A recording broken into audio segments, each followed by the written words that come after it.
Манай энэ удаагийн дугаарт уламжлалт ангаах ухааны мам татсан эмнэлгийн хүний их хэмж Дэлгэрмаа Алтан туяанаар маань оролцож байна. За та бүхэнд энэ өдрийн мэнд хүргэе. Баярлалаа. Энэ өдрийн мэнд хүргэе. За бөөр гэдэг маань уламжлалт ангаах ухааны талаас ямар эрхтэн бэ? За бөөр бол 5 цул 6 савын доторх тоглог зүйн боловсралтын ялгарын шимнэг тогтолцооны усны үйлийг зохицуулдаг чухал эрхтэй юм аа.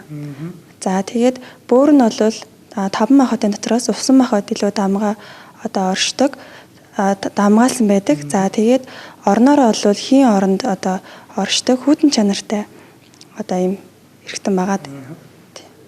За тэгвэл бөөр маань юунаас болж өвддөг, ямар шалтгаан нөхцлүүд бас нөлөөлдөг байх нь вэ гэдгийг та бас тайлбарлаж өгөөч. За бөөр нь ямар шалтгаан нөхцлөөр өвддөг гэх юм бол чийгтэй газар удаан байх, за мөн даарч хөрөх, мөн дээрээс нь болохоор гэмтэл, бэртэл те эсвэл ингээд бөөрөө дөргих үйл, за энэ бүгдээс болж бөөрийн өвч үүсдэг байгаа. За тэгвэл бөөр өвдөж байгааг ямар шинж тэмдгээр бас мэдэх боломжтой вэ? За хүмүүс нуруу өвдөд байна уу, бөөр өвдөд байна уу гэдээ яриад байдаг шүү дээ. Тэрийг алийг гэж бас ялгах боломжтой. За уламжлалт ангаах ухаанд бөөрийн өвчин нь бөөрийн хий, бөөрийн архаг өвчин, за ус алдрах, бөөрийн гэмтэл, бэртэл, бөөрийн хийрэх дарган, за тэгээд суугт унах, бөөрийн халуун өвчин гэдэг ерөнхийдөө үндсэн бол яг онолд бол 8 ангилдаг. За бөөрийн хий өвчний үед бол бөөр бэлхүүс унжирч өвдөх. За тэгээд бөөр бэлхүүсийн бөөрийн цэцэг нь эргэтний цэцэг нь бол чих учраас чих шуугах, дүлэрэх шиж тэмдэг илэрнэ. За бөөрийн архаг өвчний үед бол бөөр бэлхүүсээр ороож өвдөх. Бөөр бэлхүүсээр ороож өвдөх, доод бие хүүтэн байх, хүүт оргох, хүрлцгэд өрөөсөө хүүтэн байна. За тэгээд зарим тохиолдолд бол бөөрийн гэмтлийн үед бол дээш сарнаад хүзүү хөшөх, хүзүүгөө эргүүлж чадахгүй болох, нуруу хүзүүгөө хөдөлгөж чадахгүй болох шинж тэмдэг нь доод биед унах юм бол бүхсэн биеэ чирж явж суугтаа чирч доолох. Бөөрийн гэмтлийн өвчин доод биед унсан үед бол доод бие хөлөө чирнэ, доглоно, хоёр хөлөө чирэх, нэг хөлөө чирэх, доглох шинж тэмдэг илэрнэ. За тэгээд сүүж бэлхүүс сүүжний нүдээр хатгуулах, за тийм шинж тэмдгүүд илэрдэг байгаа. За бөөрийг өвдснийг яаж оншилж имжилдэг вэ? Уламжлалт ангаах ухаанд тэр талаар бас дэлгэрэнгүй мэдээлэл өгөхгүй юу? За бөөрийг уламжлалт ангаах ухаанд онцлогтой бол уламжлалт ангаах ухааны гол онцлог бол судас шээсээр онцлог байгаа.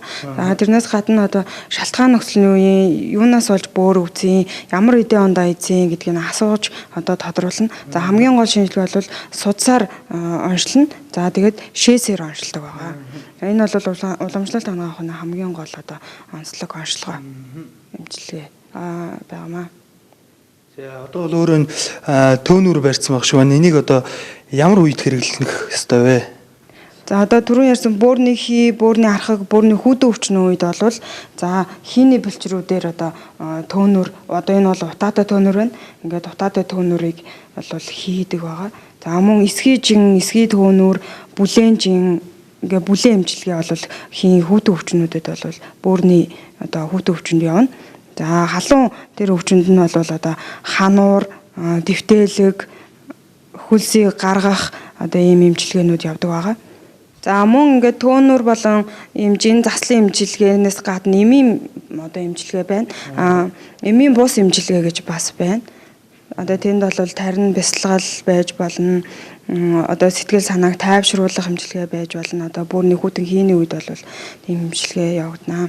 За энэ бол бүлээн эсгий жин, бүлээн жин эсгий төөнүүр гэсэн эмчилгээнүүд байна. За эдгээр маань хувь хүнийдээ тохируулж эмчилгээ хийгдэх үү? Бөөрийн өвдсөн хүн болгонд яг ийм эмчилгээ хийгдэх үү? За хувь хүн болгоно тухайн хүний өөрчлөл, хий шар бадганы өөрчлөл гэж тустай байна. Тэр хүний насны онцлог хөгшин юм уу, залуу юм уу, хүүхэд юм уу те. За тэгээ ямар ажил хийдгийг, ямар хоол унд юу нэгддэг, ямар явдал мөрөөр явж дадуулсан гэдгээс шалтгаалаад хүн дээр өөр эмчилгээ хийгдэнэ. Жишээлбэл хүүтөвчний үед ийм эмчилгээдэг бол бөөрийн халуун гэмтэл бэртлийн үед бол дандаа хануур засалтай, тэгээ сэрүүн ер өрөндөг хосолсон тийм эм имчилгээ явагдана. Хүн болгон өөр имчилгээ хийгддэг байна. Тэгэхээр дорны агаах ухаанд одоо за бөөр өвдөл яг нэг л төрлийн им уудаг штэ. Тэгэхээр одоо уламжлалт агаах ухаанд мөн болохоор бөөр өвдөх юм бол хүн болгонд тохирсон имчилгээ хийдэг байх нэ гэсэн үг үү? Тий. Яагаад гэвэл тухайн уламжлалт агаах ухааны онлоор болвол те хий шар бадганы өршөлтөө одоо төрөлхийн тийм араншаантай хүн гэж байна. За тэгээд эдийн ондоо явдал мөрөөсөө шалтгаалаад, ажил төрлөөсөө шалтгаалаад буруу хоол унд иддэг болвол одоо тэр өөрчлөл нь бол өөрчлөгдөн, дадуулга нь өөрчлөгдөн. За тэгээд ямар газар амьдарч байгаа, ямар орчинд ажиллаж байгаа гэдэг их нөлөөтэй тий. За тэгээд тэр биеийн бөөрийн өвчин жишээлбэл тэр дээдэс харинсан байна уу, доодод унсан байна уу гэдгийг заавал оншилж ийж тэр анамны засамжийг авж ийж энийг оншилж ингэж тус нэмжлэгээ хийдэг баг. За одоо энэ эсхий төөнөр гэж ярьж штэ. Энэ төөнөрийг хийснээр ямар үйлчилгээ үзүүлэх вэ одоо энэ хүнд? За тэгэхээр одоо эсхий төөнөр маань болохоор одоо бөөрийн маань өвчнийг болохоор халуун хүйтэн гэж юу н хуваадаг байгаа. За тэгэхээр хүйтэн өвчнөд нь болохоор юм бүлээн одоо эмчилгээ явдаг. За бүлээн эмчилгээний одоо хамгийн одоо илүү үр дүнтэй эмчилгээ бол одоо энэ төөнөр эмчилгээ байгаа. За энэ бүлээн за энэ бол эсхий төөнөр. За тэгээд энэ хүйтэн одоо бөөрөнд одоо хүйтэн орон шунсан байгаа тий. Хүйтэн одоо бөөрийн одоо тэр хүйтний одоо энэ илчээрээ тэгшдэг нахуудын одоо тэгшдэж өгдөг. Бөөрийн одоо үйл ажиллагаа болохоор дэмжиж өгж байгаа ийм эмчилгээ байгаа. За бас одоо бөөрийн бариа цэцэл гэж байгаа гэсэн тэгээд тэр талаараа бас ярих уу дэлгэрүүлээд. За бөөр нь болохоор одоо энэ 14 дугаар үеийг хамарсан одоо байдаг учраас энд нь болохоор ингэж цэгэн бариа тийм цэгэн дардалтай бариа болон за бас ингэж зөөлөн илэлэг булчин суллах зорилготой зөөлөн илэлгүүдийг болохоор хийж үйлчилдэг. За мөн дээрэс нь одоо хөл рүүгээ чиглэсэн бөөрийн судлыг дагсан эмчилгээнүүд бас ингэж дагаж хийгддэг байгаа. За тэгэхээр одоо Монгол орнд маань хүйтэн сэрүүний улирал эхэлж байна. Тэгээд хүйтэн сэрүүний улиралд одоо бөөрийн өвчлөлт бас ихсдэгэ. Тэгээд энүүнтэйгээ холбоотойгоор урьдчилан сэргийлэх арга замууд одоо юу байдаг вэ? Бөөр нь болохоор өөрөө бол усан махбодтой. За тэгээд хүйтэн чанарын одоо эргэтэн байгаа. За тэгээд дээрэс нь одоо гадна одоо улирал одоо энэ хүйтэн одоо байна. За тэгэхээр бөөрийн өвчлөл бол ерөөхдөө ихсдэг байгаа.